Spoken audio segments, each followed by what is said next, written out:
فمنهم من قضى نحبه ومنهم من ينتظر وما بدلوا تبدیلا. صدق الله العلی العظیم.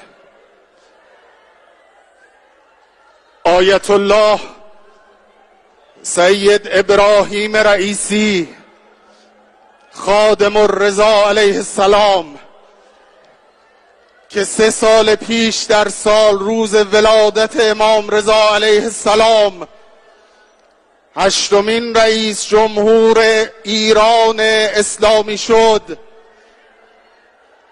در شب ولادت امام رضا علیه السلام به شهادت رسید.